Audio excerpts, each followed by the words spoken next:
Okay, so welcome. Thanks, Coach Dino.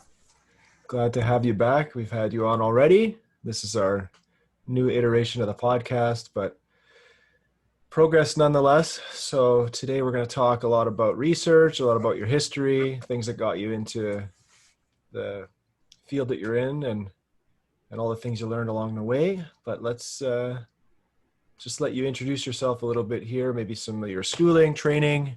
I know your story. I know all the things you've done, but our audience probably hasn't heard any of the other episodes, so maybe give us a little bit of intro. Sure. So I've been a nurse for probably close to 40 years. Come from a long line of family of nurses, and so that was not an unsurprising career path for me. Started off doing a diploma in nursing in Winnipeg at the Grace Hospital, and then went to the University of Victoria in BC to do a bachelor's degree, and then came back home to the University of Manitoba to do a master's degree and a PhD. So have always had a love of teaching, and so with some advanced preparation was able to take advantage of some opportunities to be involved in nursing education. Really excited about the opportunity to help raise up the next generation of healthcare providers and also develop the evidence base that helps nurses to know why they're doing what they're doing, right? It's important as a profession to have a knowledge base, and so the work that I'm involved in helps to do that. Most specifically, I'm interested in background in palliative care, which is a philosophy of care that helps to develop best approaches to care of folks with life-limiting illnesses. And yeah, and so that's the work that I've done. And so with advanced degrees, often people will gravitate towards an academic setting. And so I've been for about the last, I guess, 22 years now at the University of Manitoba, involved in teaching and research there, and then within the last couple of years have made a pivot into administration, and now I'm working as the Associate Dean of Research in the College of Nursing. Right on, right on. So you've done lots. You've studied a lot.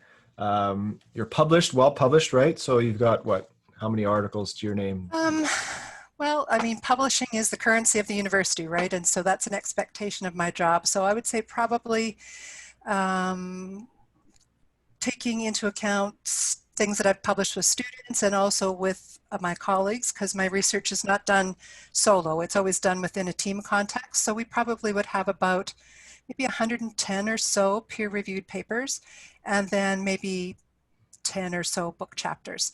So Wow. those are all ways of different ways of sort of making sure that the information that gets generated from research doesn't sit in a shelf somewhere, but gets out and is disseminated so that people can have access to it and then be able to take it up into practice. Right on. Wow, that's it's a lot to read, a lot to write as well. You educate students as well, so you have a lot of masters and PhD students under yourself. Right. Yeah. So that's a really important part of the work of the academy is that people, when they're coming back to university to do a master's or to do doctoral work, everybody needs a supervisor, right? And it doesn't matter where you are in your career, we all need advisement. And so students are typically matched with an advisor who's got some common interest in what the topic is that they're interested in doing. And students will often come to us not knowing what they want to study, so it's helpful if you can give them a piece of your work to sort of move your own program of research forward, but it also helps to sort of put them in a context or a body of knowledge that's already developed, so they Right. can just sort of take their piece of the puzzle and go forward with that. Right, right. Yeah, that makes sense. Uh, yeah, so you talk about being published and studies and stuff like that. Um, when you think about studies, I think like lab coat, I think clipboard, but there's all different kinds of studies, and typically, what kind of a study would you be doing or running, I Yeah. guess? Yeah, no, that's a really good question because I think lots of times people, when they think about research, they think about men usually in Yeah, labs, like with beakers and test tubes and mice and things like that. And that's really important research that we sort of call bench research or basic science kind of research. And that generates, it's often done with animals or other types of things. So that's a really important kind of basic research that's done. The work that I'm involved with would be sort of what people would better understand as social science kind of research. So I don't work with mice or test tubes, but the lab for me is the hospital setting. It is the homes of people. It is the classroom that I teach in. And so the work that I'm involved in is really looking at trying to understand more the lived experience of people, right? Why do people do what they do?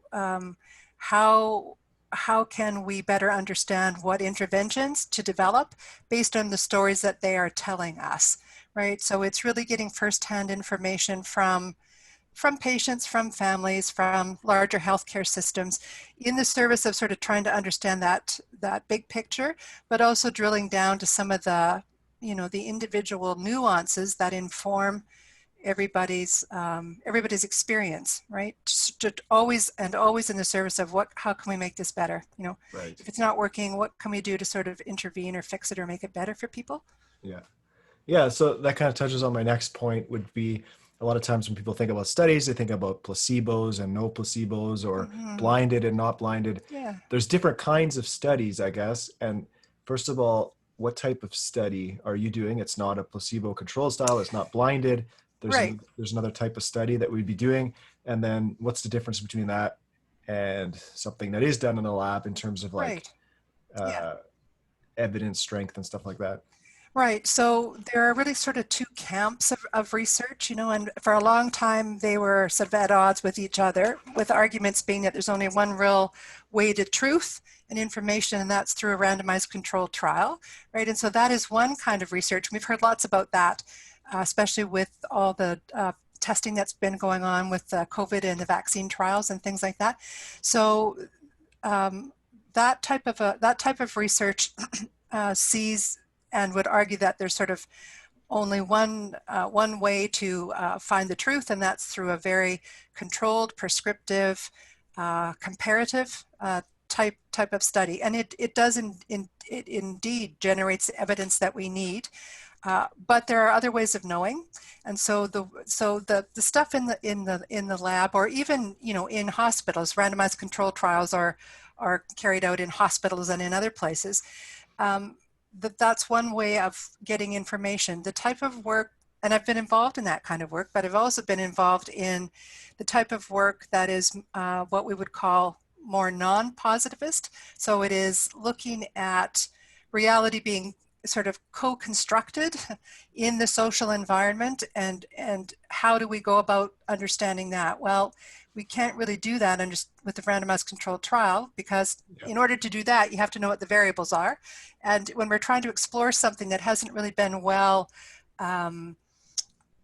parsed out or kind of drilled down to, we need to take a different approach. And so just as within bench research, there's different things in your toolkit, right? The toolkit that the social scientist would use could contain lots of different designs, like grounded theory, like phenomenology, like different kinds of descriptive ethnography, those kinds of things. So it's always a matter of what is the state of evidence and what is the best approach to use given what we know. If we don't know very much about something, then it's better to do more descriptive type of work. If we know what the variables are, if we know what the intervention is, then we can do something that's more targeted towards a randomized control trial. So it's not a matter of one is science and one is not. It's about what's the best fit for the state of the science and what will be most appropriate in moving our understanding forward. Yeah. Yeah. Yeah. That makes sense. That's a pretty good explanation. Where I was going with that was observational type data. So you're looking at things as they play out and kind of Right. getting an idea of what's going on, making conclusions from that. But also you have to acknowledge that a lot of that is subjective, especially with the people that you're dealing with. They're going to be telling you about how they're experiencing things, and then you're taking their subjective kind of experience and then getting data from that. So Right. uh, one of the things that's going to strengthen that then would be time, right? So monitoring things over longer periods of time. So those are longitudinal studies, and then larger cohorts, right? So trying to replicate the same observations among Right, more participants. So, right. uh, so yeah, you kind of covered whether or not there's a strength difference. It boils down to kind of what are we looking for, and what tools are we going to use to get there. So, That's uh, right, and each approach has its own, has its own rigor, right? So by rigor we mean, that it's done. No study is perfect, but we've tried to kind of mitigate or make sure that we don't have any kind of glaring gaps or holes in the design. So, if it's a randomized controlled trial, there will be certain things that you would look for, like um, is the study protocol well described? Is it codified somewhere? Has the way in which people are randomized been described well? Those kinds of things. In the more quantitative research has its own sort of long-standing history of validity, reliability, all those sorts of things. In qualitative work, there is rigor. It's not the same as what we would look for when you're evaluating how strong, for example, like a randomized controlled trial is. But there are still things that you need to cover off as a social science researcher or a qualitative researcher to make sure that you can demonstrate to people who are evaluating your work that you've done due diligence in trying to make sure that the project is as rigorous as possible. right. Yeah. Yeah. I get that. That makes sense for sure. So you do the study, you run the study, and then anyone can get published, right? Is that what kind of happens next? Well, right. So it's a really important piece for people to publish the work that they do, and that's something I hammer home to students all the time. Lots of times students think that they do their thesis work and then they write it up and that's it. But I think reciprocity for all the people and the time and others who sort of uh, had input into making you get to that point, you need to give back. And so it's a requirement. Publication is a requirement if you've got funded studies, but it's also the currency of the university if you're in an academic position. So once you've got your data and you're ready to write up, you need to think about who's the audience or who are the audiences that you want to get this information to. I think for a long time, researchers have been guilty, myself included, of just kind of spreading the word amongst your own colleagues, and that's important. But there's an increasing recognition that it's really important to have knowledge translation work that gets to other people, like to lay people who could well benefit from knowing some of these things. So there's different venues or different ways of getting published. So academic journals that you or I might pick up to look at for evidence is one way, but probably most people aren't going to do that. That's not where they would go. So having your findings translatable into lay language so that it's accessible for people is another really important way to make sure that people can be consumers of science, Right. right? It's Yeah. not just sort of the people working in academia or people like yourself who are always studying and have advanced degrees that have to be able to access the science. We all do, because we can all Yeah. benefit from knowing more about Right. things. Yeah, exactly. So how do we know then the science is good science, regardless of the type of study that we're doing? Is there an indicator? Is there a way that these things are proofed, or how do we know that this stuff is Yeah, actually useful to us? right. One of the things that I remember being quite startled by when I was much younger undergraduate student was the thought that if it was published, it had to be good, right? If somebody published it, it had to be good. And I have since come to appreciate that that's not always the case for lots of reasons.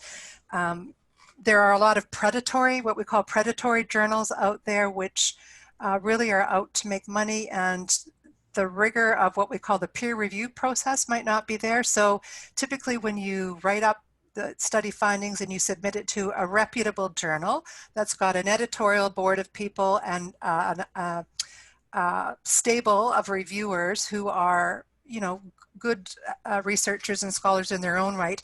If you see papers published in those kinds of journals, you can be pretty sure that the quality of the work is there. Now, having said that, there have been instances that we've heard about where where papers are published in top tier journals like the New England Journal of Medicine or things like that, and they've had to be retracted Yeah. because it's later been discovered that the data was falsified, or there was something that was not quite kosher with the data that had been provided.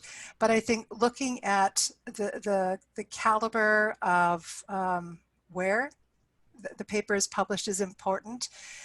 There seems to be new journals popping up every day, like Yeah. mushrooms, all over the place. And you have to be really, really careful about, the quality and legitimacy of those. So that's important. The fact that papers are peer reviewed, which means that they get, you send a paper in and it gets sent out to people who have the ability to be able to review it critically for its coherence, its rigor, those kinds of things. That's another step to making sure that, you think your work was is good and solid, and then they review it and they either give you a thumbs up, yes it is, or you need to make some changes, and then it can be published. So there are checks and balances in the system. To hopefully minimize the kinds of work that's out there that might not have that much academic merit. And you have to read. The other thing is, and I tell my students all the time, whether you're in a career of research or not, you have to at least be able to read critically, right? So you have to know a little bit about some basic things related to the Yeah. scientific method to be able to kind of weigh in yourself and think, does this, based on what I'm seeing here, does this make sense? And is this something that we need to be looking at in terms of changing practice or not? Yeah. Yeah, exactly. Yeah. One of the things about, well, a couple of things that I learned early on about journals that kind of threw me off was that the author is usually the one that has to pay to have their article put into the journal. A lot of these journals are like pay to play, right? So it's turned into a business where if you want to get published, you basically just give people money and you get published, right? So Yeah, so that, the open access journals, yeah, right, yeah, as we know them as open access. So you're right, there is a fee associated with open access journals. So that means if you submit your paper and it's accepted, there is a fee that you have to pay, and depending on the journal, I mean, it's often in the thousands of dollars, two, yeah, $3,000 sometimes. That's something that's new in my time as an academic. That didn't used to be the way it was. The Canadian Institutes of Health Research, which is one of the major funding agencies nationally in this country, has made it a requirement that if you receive funding from them, that you have to publish in open access journals. The reason being that it allows folks who might not otherwise be able to get at your findings to be able to access them.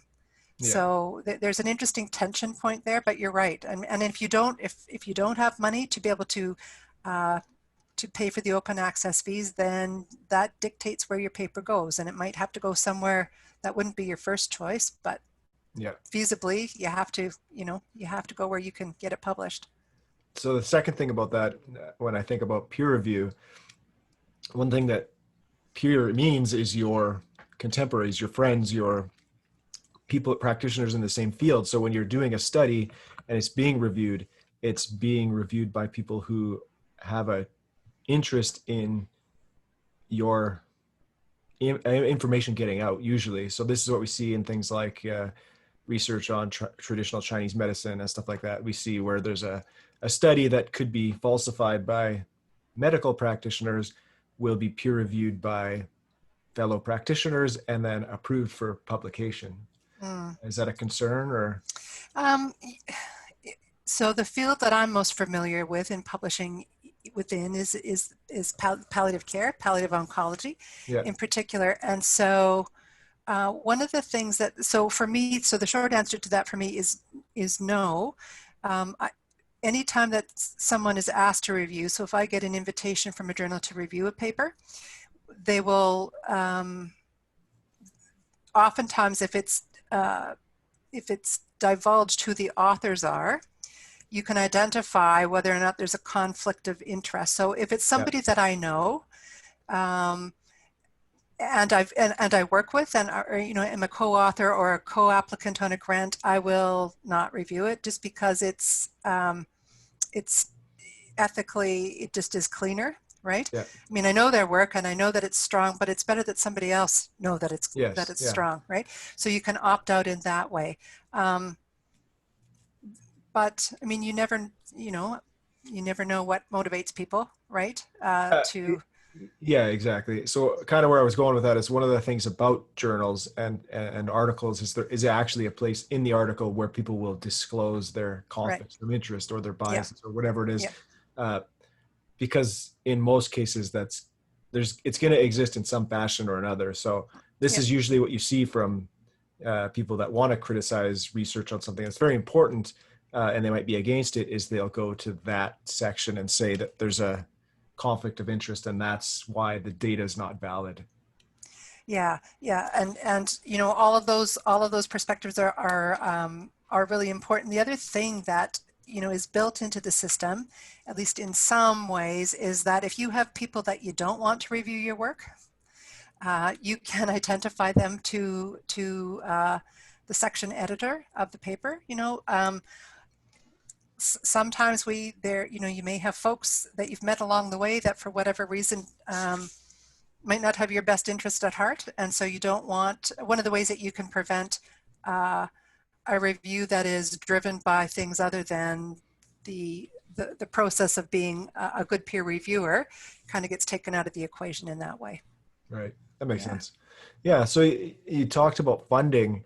Um, one another thing you see a lot, maybe on social media or in groups where people are trying to attack certain articles or something that's trending on Facebook, they'll say that the financial contributions, or the person that funded the study is controlling the outcomes. So are there measures in place for that? And it's my belief that the majority of studies are paid for by people who have an interest in the research. For instance, if I wanted to validate vitamin D and I paid for a study on vitamin D, well, I sell vitamin D, so of course I want positive results. But is the system designed to protect people from that, from basically paying for outcomes? Right. In a perfect world, the answer would be yes to that because there should be checks and balances in terms of the rigor of the science, right? And so it is the data that determines what the outcome is. However, I mean, we've got lots of instances where there may be pharmaceutical interests or companies who have spent a lot in research and development for something, and the data may not support such an enthusiastic endorsement once a product is released. And it comes out later when all sorts of side effects pop up and people are, die or suffer really significant serious side effects, that in fact the data was misrepresented, right? Yeah. So that's a sad truth, and that's really distressing. And so oftentimes the people who will, people will blow a whistle. There will be whistleblowers, but they're few and far between because it's can be career ending for people. But you also have to rely on people who are within those systems who see things going on to have the moral courage to sort of step up and say, this is going on and this is not acceptable. Right. Right. So you always have to ask the question: who pays, and who gets paid, right? Right. So follow the Yes. money. And so one of the good things about the funding that we have in Canada, although it's tough to get tri-agency funding, is that there's not a vested interest in one individual or one constituency about the outcomes, right? It's more about science, and it's less about predetermining what we want the outcomes to be. I mean, Right. the tri-agency funding may dictate the focal areas where they want to put money into, but um, the outcomes are not predetermined or fudged Right. Right. Right. So by so them. so there are measures in safe then, in place in Canada, anyways, to protect the integrity of science. So you're not seeing uh, large corporations pay for a study knowing they're going to get an outcome. Well, I mean, I can't say for 100% that that doesn't happen, but I think that in in places where that kind of research is being any place where research is being carried out, there should be checks and balances around the rigor of the work, right? You can't, and there are some scientists that go rogue and will alter and fabricate data for their own ends. Right. But I would like to think that that is more of the exception than the rule. Perfect. Good. Awesome. Well, that's good to know, I guess. We're hearing just tons about studies and research in the media and stuff like that. You did say you worked in like clinical trials, placebo-controlled trials. So one of the things people might be wondering is the phases of a study. So Yeah.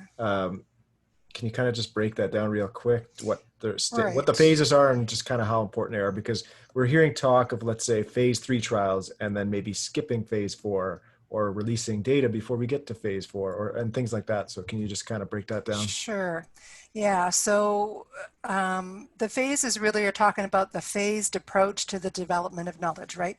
So a phase 1 trial, for example, is something where, say, a medication is being looked at, where we're trying to figure out what the best dose is, right? So there'll be a small group of people and they will be given a dose of something, and it'll over time increase to see what sort of the maximal dose can be. So it's a small group. It kind of gives us a sense about the safety and the dosage, but that's all it gives us. We Right. can't generalize it right to the whole population. A phase 2 trial is sort of the next step, right? And it's it's conducted in a larger group of people. So the good thing about that is that people are sort of getting the same dose of a medication, but because it's in a larger group of people, that's where you're going to start to see more side effects if they're going to occur. There's no placebo, right? We don't use a placebo. So placebo, most people will have heard that word. It just means something that is not the medication, right? So it's an inert substance, or it's made to look like, sound like, smell like, feel like, whatever the intervention is, but it's an inactive substance. So in phase 3 then, when we move on to that, we're really looking at, is the intervention that we've moved through phase 1 and phase 2 better than what is currently available that we might be able to treat something with, right? So we're really looking at safety and effectiveness, right? And so this is where we may see some of that, what people will hear the term double-blinded, a double-blind study. So meaning that if you're my doctor and I'm your patient in the phase 3 trial, you don't know what I'm getting by way of medication. I don't know what I'm getting, right? So it really, it takes away that sort of way of you kind of knowing, okay, I'm getting the medication that you think is going to work, and so your lens by which you're sort of looking at the data and collecting it is sort of tainted in a way that's not objective and clear, right? So I mean, the coronavirus is the best example that we've got because it's front and center every day. The danger of moving through the phases too quickly is that we don't get a good comprehensive picture of how whatever the intervention, in this case a vaccine, is going to behave. We don't know. Yeah. Right? And so we hear people like Dr. Fauci, right, talking about and being cautious about a really accelerated timeline to be able to get to a vaccine that can be administered in the wider population. And he's appropriately cautious because he's a man of science and he knows how long it takes to do that work carefully, thoughtfully, and to make sure that the findings are not, it's not serendipity, but it's in fact what we're seeing is what we think we are seeing. And that's best carried out in large groups of people, and that takes time. And just because we think we're onto something that's going to work, we may find partway through the trial that there's an unacceptable profile of side effects and or fatalities, in which case we have to stop, right? And so it's really always worrisome when anything gets pushed through too quickly. Yeah. Yeah. Um, so, Right on. Yeah. No, that makes sense for sure. Definitely. Um, can't rush science. Can't rush the science. That's for sure. Uh, yeah. So since we're talking about COVID, I guess, has COVID impacted your doing the research and getting into the lab and all that kind of stuff, or is right. Yeah, that's a great question. So, when COVID struck, right, in mid-March, there was impact on everybody, all of us in some way, shape, or form. In terms of the university, which is the context I can speak about, all the lab work, so the folks in the lab, the bench scientists, all that work sort of ground to a halt, as did any of the work that others were conducting. So there was no being able to go into the hospital to recruit people. There was no being able to go to people's homes, those kinds of things.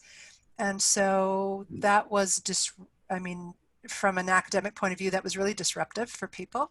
Um, but the good news is now that there has been a really careful and thoughtful, staged return to research, so that folks were going back into the labs because they had, cell lines that they had to make sure were still living. They had animals that had to be looked after. There were time-sensitive things that had to be done. Otherwise, lots of data would be lost, right? yeah, And so those folks were allowed back into the lab, but only at about a 40% capacity. So it wasn't all hands on deck, everybody back.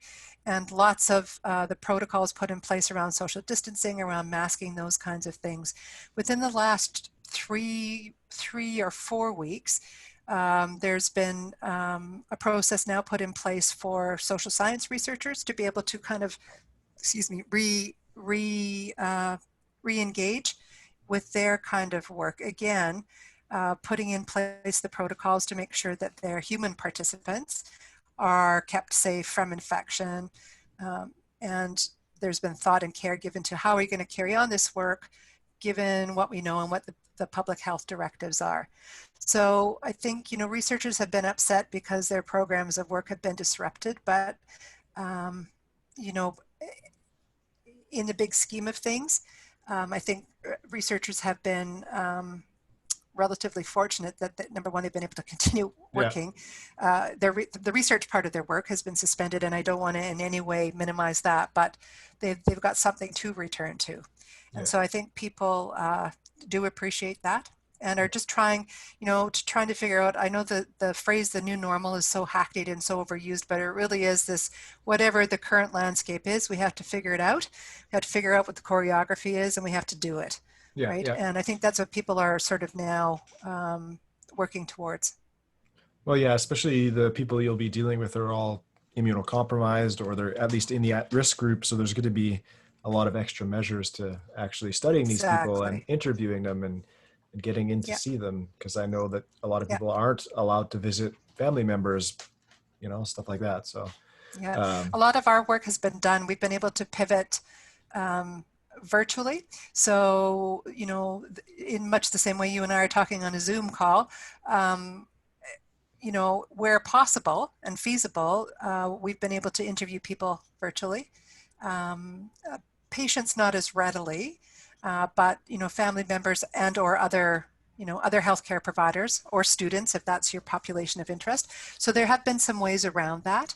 Um, so you go to Plan B, yeah, yeah, for right? sure. Yeah. Yeah. How about your teaching then? Has it impacted your teaching at all, being stuck, or I guess you're stuck at home?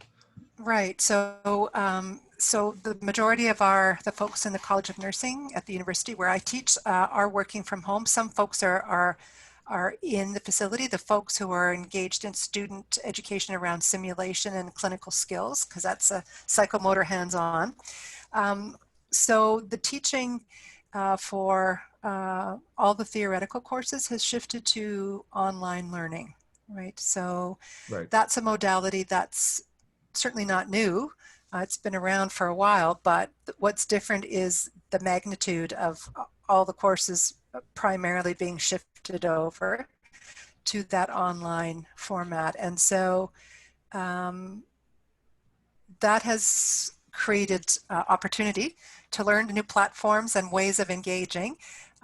But it's also, I think, heralded in a lot of sort of stress and tension Yeah. for people trying to figure out the new technology. And I think the overlay of just dealing with COVID day to day and having to learn a bunch of new technology is, can really do a number Yeah. on people in terms of feeling overwhelmed. And I get that.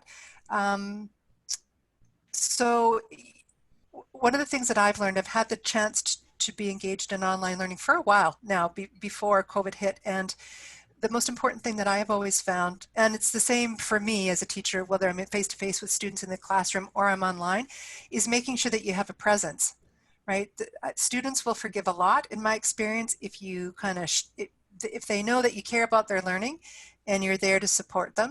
I mean, you can still have standards, yeah, and you have to have standards and expectations, but I think if they recognize that you respond to them in a timely way, you get that they may be struggling with things and you're working to help them kind of get across the finish line, that they will forgive a lot in terms Yeah. of any technological snafus and things like that. But it certainly has required people to rethink how they teach, right? And so I think there's probably nothing worse than having to listen to an online lecture, right? I mean, that's just snooze city. So it really requires us to be thinking about ways to engage students in a really active way, Yeah. right? And I think it really creates an opportunity for them to be at least spending part of the time in active engagement and application of the information that we're teaching, right? Hmm. Not just sort of the sage on the stage pouring the information into people's heads, right? But getting them to really think about and work with some of the concepts that we're trying to get across. So Yeah. it's more fun for me as a teacher doing that with them. It takes more time and energy, but I think they get more out of it. And Right on. in a practice-based profession, it's important that they Yeah, apply the for sure. information. Yeah, someone who's had some pretty bad online learning experiences, it definitely is appreciated when the teacher puts Hmm. the extra effort in. So, um, Yeah. yeah. So, as I guess, a busy professional like your associate dean, means you're one of the big shots, and you've got studies on the go, um, all this new technology to learn. Like, what kind of things are you doing to kind of stay sane and be able to continue to perform kind of at this level of being such an elite professional?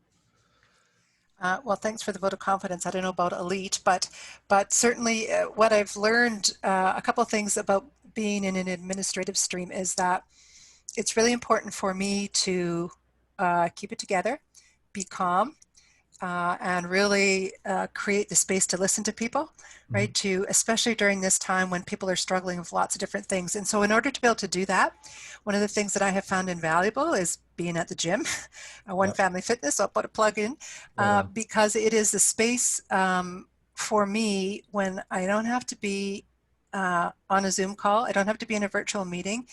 Um, and it feels good to sweat and lift heavy stuff, and it really for me manages my stress, and plus I get to see people that I like to see, Yeah, yeah, 3 times a week, so that's really really good. And I think without that, without having that focus, that's one focus for me. It's so easy because your office is now your screen to be sitting like hours and hours and hours a day. yeah, And so, my Fitbit is a really good reminder. Like I haven't gotten up and walked, and if I'm going to get like 10,000 steps in, I better get up and walk because I'm not yeah. going to get it in that way. I think one of the things I've found has been really important for me is to prioritize sleep. And, if you've got young kids in your, other things, or care of elderly parent, as I do, I mean, everybody's got competing demands, but when I can, I really want to prioritize sleep, and that makes a huge difference in me being able to manage my stress. And then I'm more patient, Hmm. with other people. For me, faith-based community is really, really important. So engaging in those, that communal kind of worship, as it's been allowed to happen during COVID, is really, really important. So it's really about, looking after, I mean, I think looking after, when you look after your physical self, you look after your mental self. To me, I've really come to appreciate how those two things are so interconnected, Yeah. and how the physical activity is really, really important in mood, right? It Yes. helps mood, it staves off depression. And even on my worst days when things are just sort of everywhere you turn, there's another fire that needs to be put out. If I've gone to the gym and I've done my workout, at least I've got that done. I know that Hmm. I was successful doing that. And that's something that, you know, it may sound like a small thing, but for me, it's a really big thing. It's like, okay, that's all right. I got to the gym, you know, 3 times this week and I'm supposed to do that. So it's something that I've got control over, right? In terms Yeah. of it getting done and it getting done properly and on time. So when things are feeling out of control, I think it's really important to really reflect on what is it that you've got control over, especially with some of the free-floating anxiety around COVID and the uncertainty and you know what's going to happen. Hmm. So it's a really good. All those things for me are really grounding. Staying connected with friends and family, you know, in the way that you can, um, and as much as possible, limiting people who suck your energy and who Yes. are Yeah. chronically negative, right? Yeah. Because no matter what you say or do, the lamentations are not going to change, right? So when you have to engage with people like that, okay, you do it, but it's truncated, right? It's time limited. Yeah. Yeah. Right on. Yeah, I like all that. So good information for people. Um, yeah, awesome. So we covered your extensive work on your research and that kind of stuff in a previous episode, but I kind of just want to get an idea of just basically introduce what your main focus is for studying. It's palliative care, but let's break it down. Let's I don't want to say dumb it down because my audience isn't dumb, but just make it more lay terms, I guess. Sure. Kind of what you want to do, what you're studying, what your objective is. Like, what are we hoping to see with this research down the road? And then if there's any maybe developments in the last couple of years here. Right. So um, what I have been interested in for 20 years since I finished my PhD was this whole issue of how do we help families when they've got a loved one who's got cancer that can't be cured, right? The person is going to die from that cancer because we can't remove it surgically or we can't eradicate it with chemotherapy. And the individual um, loses lots of weight, and you know, not intentionally. It's involuntary weight loss, and they don't want to eat, and they just sort of are wasting away, right? We know that Mhm. families get really upset about that and try to do all sorts of interesting things to reverse that weight loss.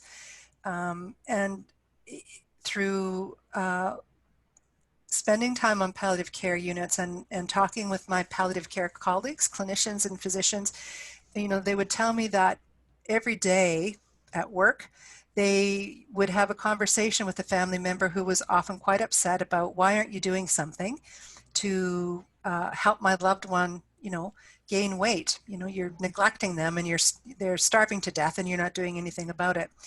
And so based on the work that our bench science colleagues have done, we know that when people have an underlying malignancy, like a cancer, it affects the way the body uses protein and carbohydrate and fat. So eating a normal diet, like you or I would, and the way that the body would use those nutrients, um, it is the case in people with advanced illness, cancer for sure, and now we're seeing in some other illnesses too, like end-stage heart failure, end-stage renal failure, that the body just can't use protein, carbohydrate, and fat in the way it's supposed to. And even at rest, people are expending a whole lot of energy, right? So they're burning Yeah. calories even Yeah. at rest. And so they're losing what we would know to be muscle, right, or lean muscle mass. And they really, when it's really, really advanced, I mean, people look like skeletons. And, you Mhm. know, when you see someone who looks like that, you know, you may not know what's wrong with them, but you know that they're really, really sick, right? And Yes. it's not good. And so trying to find ways to help families deal with what they're experiencing around that major symptom in a loved one, because the research has shown us that there's nothing much we can do in terms of diet intervention.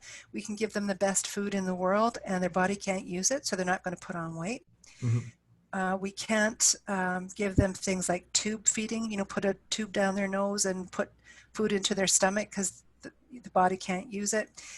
There's really no medication that we can give people that is going to result in them regaining that muscle mass that they've lost. They may take medication that might increase their appetite for a bit, but any weight that they gain will just be fat or water, right? Hmm. So my work is looking at what are the types of interventions that we need to do with families to help them um, come to terms with, or at least better understand what's going on with someone who's got what we call cancer anorexia. So not anorexia nervosa, which is an eating disorder, but anorexia meaning no food because people don't want to eat, right? And who are wasting away because it's a really stressful, distressing thing for family members to bear witness to.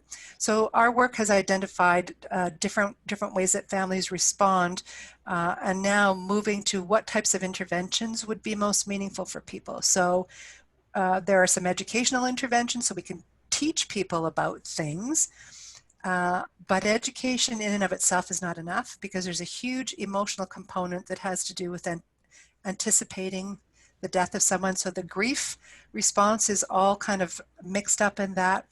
And there's also lots of feelings of helplessness because they feel like there's nothing that they can do, right? Right. So finding other ways to empower them in participating in the care of their loved one, whatever that might look like, right? It's Hmm. a really bitter pill to swallow, no pun intended, to know that um, that the simple act of giving somebody something to eat is not something that you can do, right? I mean, Right. food is Yes. so Yeah. imbued with a connection and love and caring. And so when we're not able to do that, we really feel at a loss about how to help. The irony of it is, though, is that most people with advanced cancer, they're not hungry, right? It's Yeah. not their issue. Yeah. They're not hungry. Lots of times they feel like they're kind of nauseated, they want to throw up, and so they are just as happy just to have a little something when they feel like eating it or drinking it. But family members want them to sort of tuck into a big meal 3 times a day, and that's not reasonable, and it's not going to make a difference in the long run. And it Yeah. creates lots of tension between patients and families. And you don't want short periods of time that are left when someone has an advanced illness to be spent around fighting about you need to eat some more, tapioca or have a steak or something like that, right? Right. So it's creating space where people can really have the meaningful conversations that need to happen while they can still happen. Yeah. So basically preparing them for what's to come, trying to teach them what to expect, and then having support.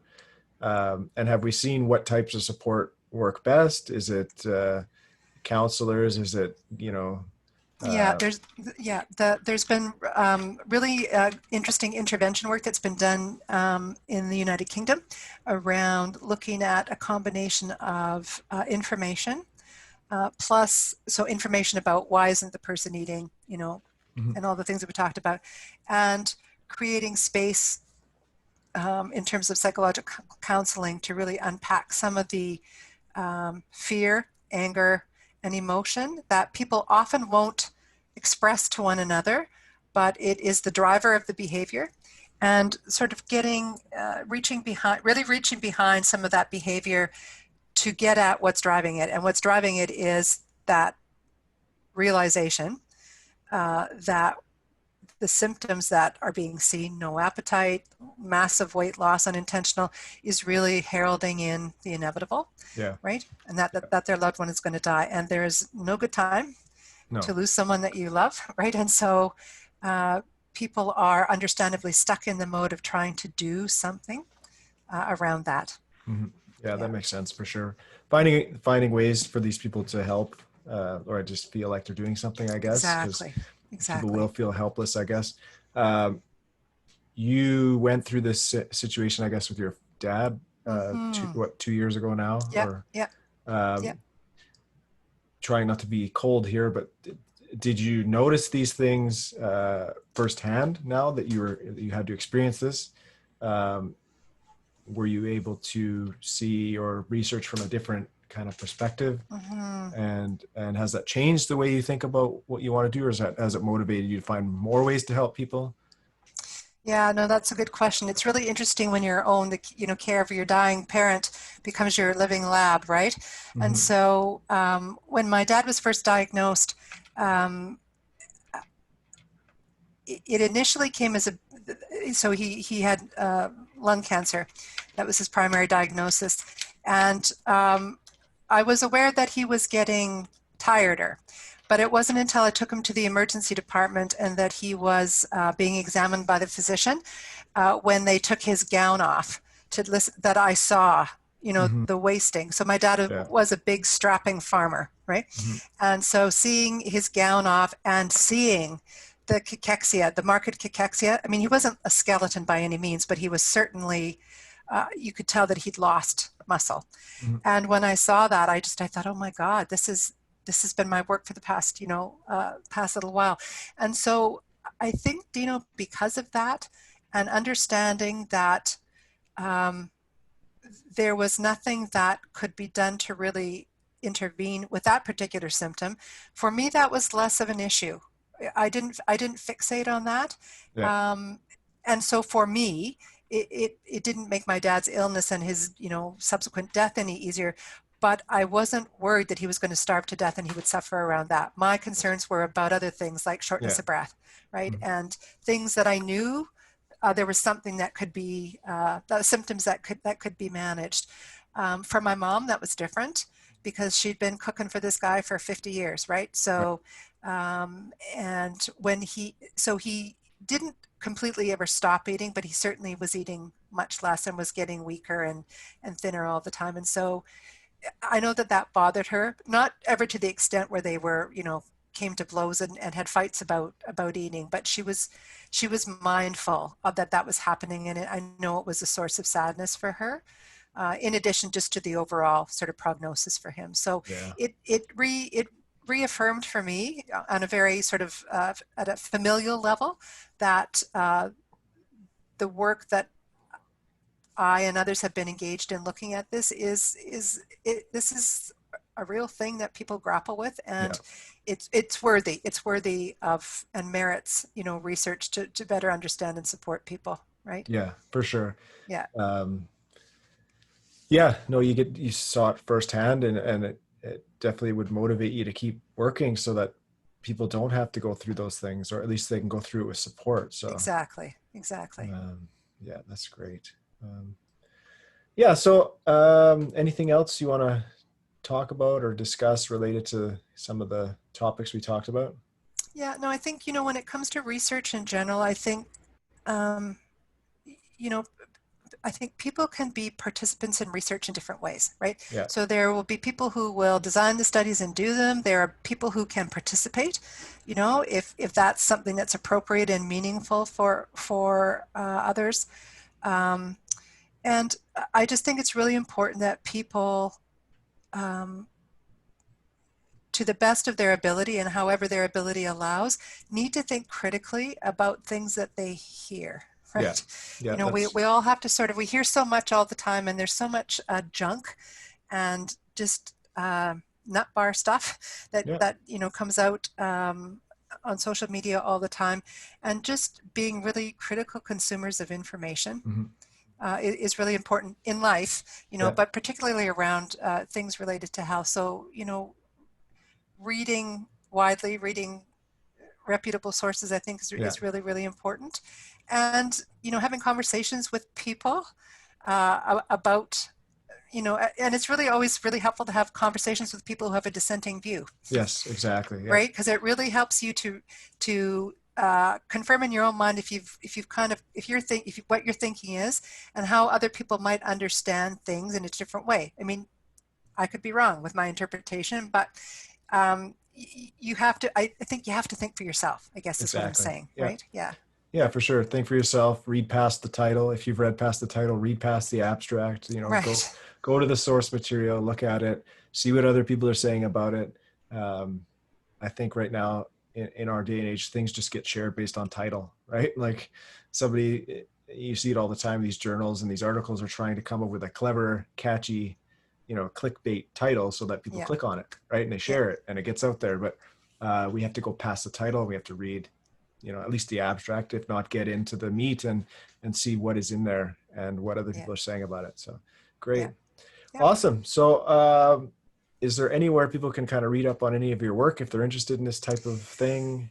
Sure. I mean, probably the easiest place to go is if people just do a Google search or um, with my name in it, and or if they have access to something like PubMed, which Yeah. is the repository for um, published papers, Yeah.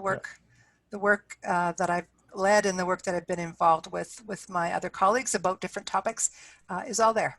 Awesome. Yeah. Great.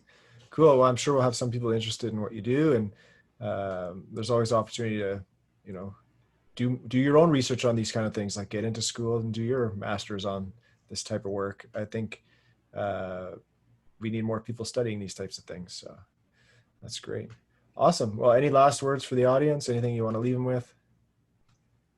Yeah, no, I think just I really appreciate the opportunity to be part of your podcast and really appreciate the work that you do. I've had the opportunity to watch you not only build up your business, but I have always been so impressed with you being a consummate and chronic student, which I think is the way to go.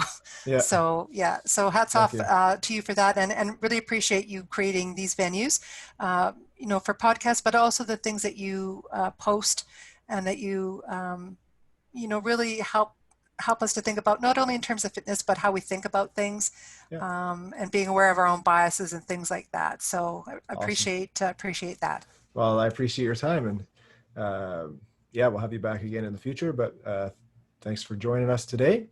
My pleasure. And yeah, we'll talk again soon. Okay, thanks, Coach Dino. Here, let me stop the recording.